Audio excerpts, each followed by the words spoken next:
ஆன்மீகம் சேனல் நேயர்களுக்கு எனது அன்பின் வணக்கம். இன்றைய மாலை பதிவில் போட்டி போடலாமா அப்படிங்கிறத பற்றி நான் ஒரு விளக்கம் கொடுக்குறேன். கண்டிப்பாக வாழ்க்கையில் போட்டி போடணும். அது பொறாமையாக மாறவே கூடாது. ஒரு போட்டி என்பது தன்னை ஒத்த தகுதியாளர்களுடன் போட்டி போட வேண்டும். ஒரு பள்ளியில் ஒரு ஸ்போர்ட்ஸ் காம்படிஷன் நடக்குது அப்படின்னு வச்சுக்குவோம். அந்த ஸ்போர்ட்ஸில் ஒரு காம்படிஷனை 4 பிரிவாக பிரிச்சிருப்பாங்க. Sub junior, junior, senior, super senior என்று பிரித்திருப்பார்கள்.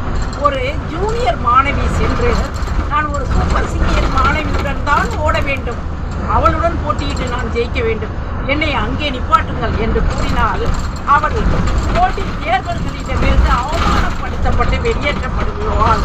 ஆக நம்மளுடைய வாழ்க்கையில் உள்ள யதார்த்த போட்டியும் என்பதும் அப்படித்தான். யாருடன் போட்டி போட வேண்டுமோ அவர்களுடன் போட்டி போட்டு நாம் எல்லா விஷயத்திலும் ஜெயிக்க வேண்டும்.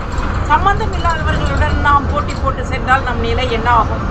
ஒரு சாதாரண ஒரு பெண் ஒரு சினிமா நடிகையுடன் போட்டி போடுவது, சாதாரண பெண் உயரிய படித்தவர்களுடன் பெரும் வசதி படைத்தவர்களிடம் நாம் போட்டி போடுவது, இதெல்லாம் நாம் செய்து கொண்டிருந்தால் நம்மளுடைய காலம் விரயமாகும்.